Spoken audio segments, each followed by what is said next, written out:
there's this point of diagnosis, this name that's assigned to this moment, and the power of naming, to hear someone say autism.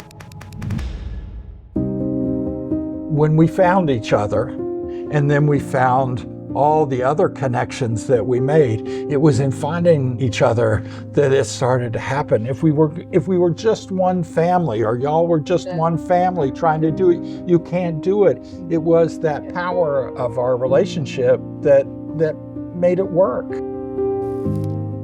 When Daniel was diagnosed, the person said, "Donna, you really should save your money. Put him in an institution now, because you need to save your money. Don't spend your money now, because he's going to need it for a long life, and so the better institutions you're going to need the money for."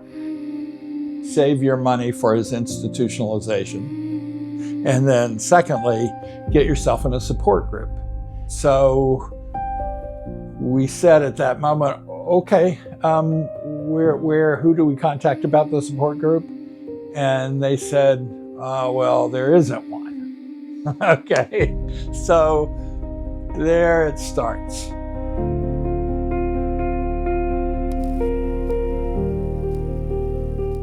You know, Donna and I would talk a lot on the phone. It's like, oh my God, I can't believe what happened today. You know, and Donna, I remember in the support group, she's like, we got to start a school. We got to start a school. I'm like, and I'm just a naive person, and I had a really bad day with Harry one day, and I called Donna. I'm like, when are you going to start the school? Donna's like, I don't know how to start a school. And I said, well, couldn't we just do it? I mean, if we did it together, which was also very naive. And it was like, okay. And videotaped this poor teacher restraining Harry and trying to make him put these puzzle pieces in, and he's like struggling, and she looks up she has him, she's holding him down on the floor and looks up at me and says, and I don't know what to do at all. And this is okay, she's got a master's degree, she's been doing this for 15 years, and she doesn't know what to do, and we can't start a school? I was the first person they hired, and really we moved and grew quite quickly, because there were just 5 children in the beginning. It was Harry and Georgia and Daniel and Blair and Lee. And you know, it's interesting because we were the instructors, but one of the things I think about the most is how the kids were our teachers. Like, everybody had a first, whether it was saying mama or a hug that showed true like empathy and love. There were just a lot of firsts.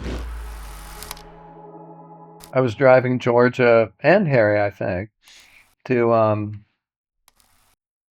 Elaine Clark's preschool. Yeah. Mm-hmm. Yeah. And we're just driving along, and all of a sudden, and Georgia practically had no spoken language at this point. She was all She babbled. And all of a sudden I hear, Daddy. First time she ever told me that before. I want a book.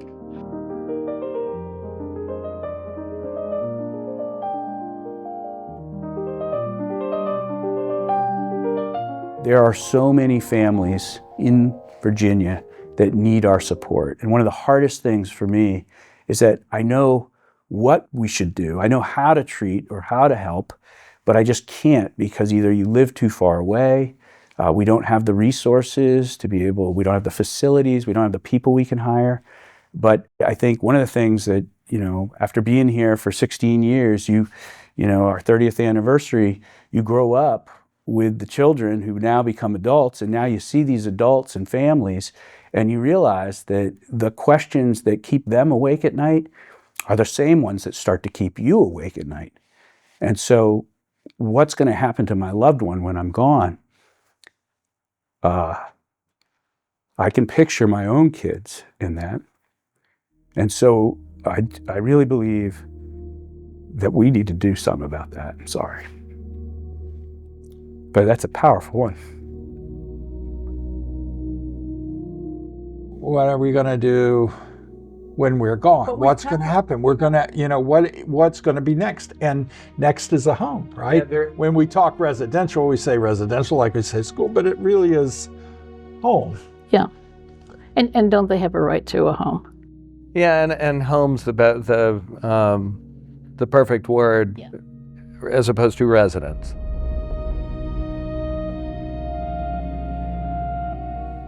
We need to keep pushing boundaries. We need to keep going up the mountain. You know, I think about those founding families and how difficult it must have been when they were so alone. They found each other, but they were looking for services. They were looking to try to build the school for their kids.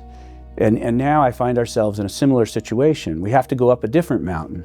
Now it's who's going to take care of our loved ones when we're gone? Who's going to take care of our young adult children? But I hope that in the future, we at least build some sort of model of residential service and care that at least provides an answer for those families that are, staying awake at night wondering who's going to take care of my loved one when I'm gone.